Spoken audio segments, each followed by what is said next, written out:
अस्सलाम वालेकुम। Previous lectures में हमने दो टेक्निक्स कवर किए थे, सेल्फ फ्रिक्शनेशन एंड माइक्रोमेट्री। इस लेक्चर में हम डिस्कस करेंगे क्रोमेटोग्राफी। आप लोगों ने बहुत सारे ऐसी मटेरियल देखे होंगे जो कि होमोजेनियस नजर आते हैं और उसमें आप डिफरेंशिएट नहीं कर सकते कि उस मटेरियल में कौन कौन से कंपोनेंट्स मौजूद हैं, लेकिन असल में वो डिफरेंट सब्सटेंसेस का कम्बिनेशन होता है। डिफरेंट मॉलिक्यूल एंड कंपाउंड मिलके एक मिक्सचर बनाता है। फॉर एग्जांपल ग्रीन प्लांट्स में मिक्सचर ऑफ डिफरेंट पिगमेंट्स मौजूद होते हैं। इसी तरह ब्लैक इंक जो हम पेन में यूज करते हैं, ये डिफरेंट कलर का मिक्सचर होता है। इसी तरह और भी बहुत सारे एग्जाम्पल है जिसमें मटेरियल मिक्सचर की फॉर्म में मौजूद होते हैं। बाज़ औक़ात हम उस मटेरियल के डिफरेंट कंपोनेंट्स को एक दूसरे से सेपरेट करते हैं, तो उस पर्पस के लिए हम एक सेपरेशन मेथड, एक टेक्निक यूज करते हैं। तो इसी तरह क्रोमेटोग्राफी भी एक टेक्निक है और इसके थ्रू हम मटेरियल में मौजूद डिफरेंट कंपोनेंट्स को एक दूसरे से सेपरेट कर सकते हैं। क्रोमेटोग्राफी का मतलब है colour writing. Chromatography is method used by scientists for separating organic and inorganic compound so that they can be analyzing in study. Chromatography के थ्रू हम different organic and inorganic compound जो mixture form में मौजूद होते हैं एक दूसरे से सेपरेट कर सकते हैं। अब क्रोमेटोग्राफी के थ्रू हम डिफरेंट कंपोनेंट्स को फिजिकली सेपरेट करते हैं, तो ये एक फिजिकल मेथड है। और 1903 में एक रशियन बोटनिस्ट ने सबसे पहले क्रोमेटोग्राफी को इन्वेंट किया था। क्रोमेटोग्राफी की अहमियत का अंदाजा इस बात से लगा सकते हैं कि दो क्रोमेटोग्राफर को नोबेल प्राइज मिला है क्रोमेटोग्राफी में। आजकल बहुत वाइडली यूज होता है, स्पेशली केमिस्ट्री में और मेडिसिन में फॉर केमिकल एनालिसिस। क्रोमेटोग्राफी के डिफरेंट टाइप्स है और ये डिफरेंट टाइप्स हम डिफरेंट पर्पस के लिए यूज करते हैं। क्रोमेटोग्राफी की जितनी भी टाइप्स है, जिस तरह paper chromatography, thin layer chromatography, gas chromatography, liquid chromatography, ion exchange chromatography, इन तमाम का प्रिंसिपल सेम है। क्रोमेटोग्राफी में हम दो टर्म यूज करते हैं, stationary phase and mobile phase. Stationary phase क्या है? The phase that doesn't move, वो फेज जो हरकत नहीं करता और ये स्टेशनरी होता है। और ये सॉलिड भी हो सकता है और लिक्विड भी हो सकता है। इन केस ऑफ लिक्विड इसको हम एक सॉलिड सपोर्ट देते हैं। और दूसरा फेज क्या है? Mobile phase. The phase that does move, वो फेज जो हरकत करता है, जो ट्रेवल करता है। और ये लिक्विड भी हो सकता है और गैस भी हो सकता है। As the mobile phase continue to travel through the stationary phase, it takes the components of a mixture with it. Chromatography के दौरान जब मोबाइल फेज ट्रेवल करता है, तो ये अपने साथ उस मिक्सचर में मौजूद डिफरेंट कंपोनेंट्स को अपने साथ कैरी करता है। Different compound cover different distance on stationary phase और different components different distance cover करता है स्टेशनरी फेज पे।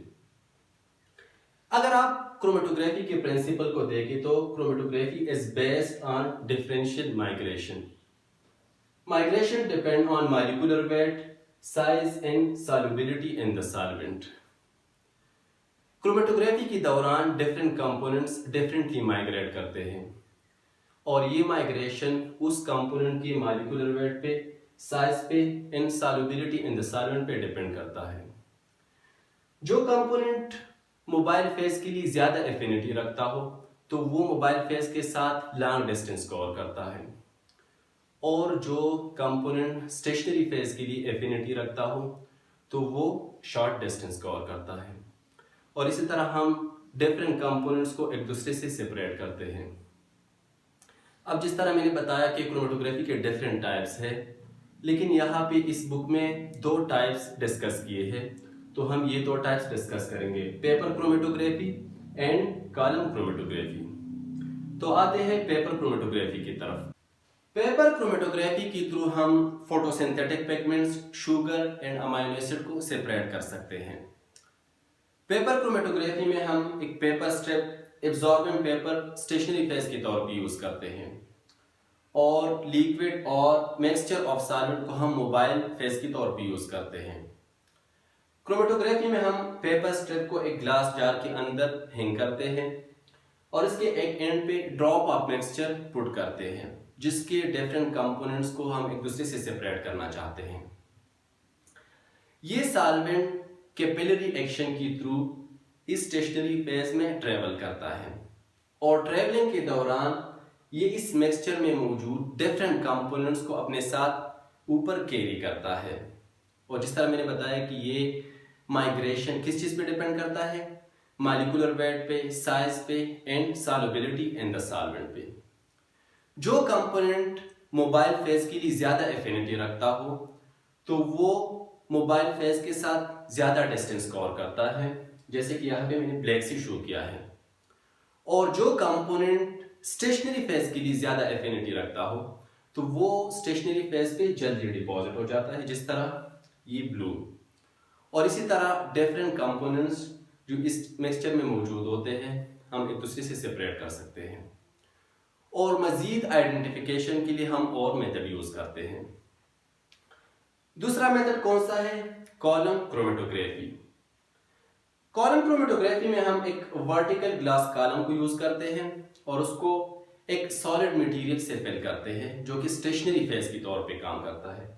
यहाँ पे इस केस में हमने सिलिका जेल यूज किया है और इस स्टेशनरी फेज के ऊपर हम मिक्सचर ऑफ कंपाउंड और मॉलिक्यूल को डिपॉजिट करते हैं, जिसके डिफरेंट कंपोनेंट्स को हम एक दूसरे से सेपरेट करना चाहते हैं। और इस बाकी स्पेस को हम सॉल्वेंट से फिल करते हैं जो कि मोबाइल फेज के तौर पे काम करता है। ये mobile phase under the influence of gravity नीचे ट्रेवल करता है और ये इस मिक्सचर में मौजूद डिफरेंट कंपोनेंट्स को अपने साथ नीचे कैरी करता है। और ये डिफरेंट एग्जैक्ट टाइम के लिहाज से ये डिफरेंट कंपोनेंट्स यहां से हम सेपरेट कर सकते हैं। तो इस मेथड के थ्रू हम इस मिक्सचर में मौजूद डिफरेंट कंपोनेंट्स को एक दूसरे से सेपरेट कर सकते हैं। तो ये दोनों क्या है? ये दोनों सेपरेशन मेथड है और क्रोमेटोग्राफी के टाइप है। तो इसी तरह क्रोमेटोग्राफी के थ्रू हम डिफरेंट कंपोनेंट्स को जो कि मिक्सचर फॉर्म में मौजूद होते हैं, ये सॉलिड स्टेट में भी हो सकते हैं और लिक्विड स्टेट में भी हो सकते हैं, एक दूसरे से हम इजीली सेपरेट कर सकते हैं। और जिस तरह मैंने बताया कि मजीद आइडेंटिफिकेशन के लिए फिर हम और मेथड यूज करते हैं। तो क्रोमेटोग्राफी क्या है? एक सेपरेशन टेक्निक है।